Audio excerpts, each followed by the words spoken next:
আসসালামু আলাইকুম। কেমন আছেন সবাই? আমরা তো আলহামদুলিল্লাহ ভালো আছি। আজকে আমি ফুলকপির শাহি মুরাব্বা বানাবো। তার জন্য ছোট একটা ফুলকপি নিছি। ফুলকপিটা আমি কেটে তারপরে আমি ধুয়ে নিছি। এখন চলে যাচ্ছি মুরাব্বা বানানোর জন্য। আমি এদিকে একটা কড়াইতে গরম পানি বসিয়ে দিছি পরিমাণ মতো। এখন দিয়ে দিব স্বাদ মতো লবণ। মানে এই ফুলকপিটার ভিতরে যেন যায় এই পরিমাণ দিচ্ছি। একটু নেড়ে দিই। এখন ফুলকপিগুলো দিয়ে দিব। বিসমিল্লাহ। বেশিক্ষণ আমি ফুটিয়ে নিব না, একটু হালকা ভাপ দিয়ে নিব। আর দিয়ে দেব একটু জর্দা রং।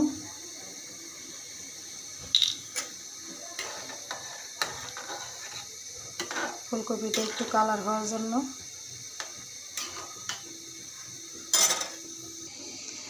এখন হয়ে গেছে, আমি নামিয়ে নিব। একটু শুধু ভাপ দিয়ে নিলাম। এতে আমি ফুলকপিগুলা নামিয়ে ঝরিয়ে নিচ্ছি একটা জালিতে। এখন আমি চলে যাব ফুলকপিগুলা মুরাব্বা বানানোর জন্য। এখানে আমি এক কাপ পরিমাণের কম পানি দিব। আর দিয়ে দিব 1 কাপের বেশি চিনি।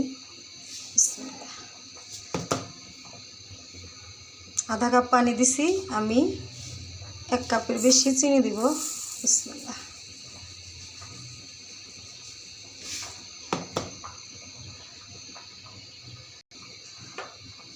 চুলাটা জ্বালিয়ে দিলাম। আমি শিরা তৈরি করে নেব। আধা কাপ পানি, 1.5 কাপ চিনি আমি জাল করে শিরা করে নিতেছি।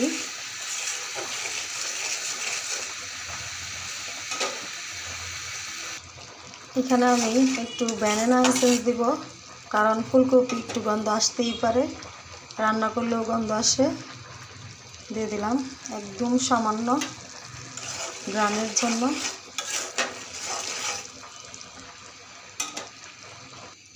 এই পর্যায়ে আমি এখন দিয়ে দেব ফুলকপিগুলা। এই যে এরকম হবে, তার হতে হবে না, মানে যে চারপাশে একটু দানা দানা পড়বে, এই পর্যায়ে ফুলকপিগুলো দিয়ে দিতে হবে। বিসমিল্লাহ। একদম পানি ঝরিয়ে নিচ্ছি আমি। এখন আমি আস্তে আস্তে করে নাড়বো যাতে ফুলকপিটা না ভেঙে যায়। এই পর্যায়ে একটু পানি উঠে যাবে, চিন্তার কোনো কারণ নেই। বেশি নাড়াচাড়া করবেন না,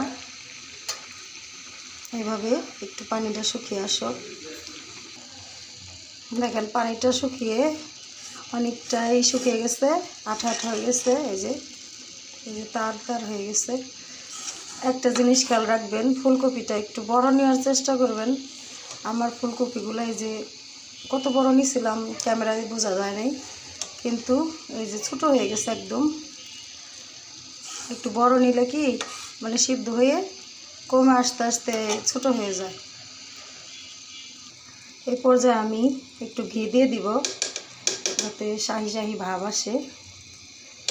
এই কারণে আমি একটু ঘিটা মিশিয়ে দিলাম। চুলা অফ করে দিব। ভাইরে ভাই, এই যে হয়ে গেছে, খেয়ে দেখলে মানে মুখে স্বাদ লেগে থাকবে। আমি একটু নামিয়ে নিব এখন। এই তো হয়ে গেছে আমার ফুলকপির শাহি মুরাব্বা। এভাবে বানিয়ে খেয়ে দেখবেন। ভালো লাগলে লাইক কমেন্ট শেয়ার করবেন।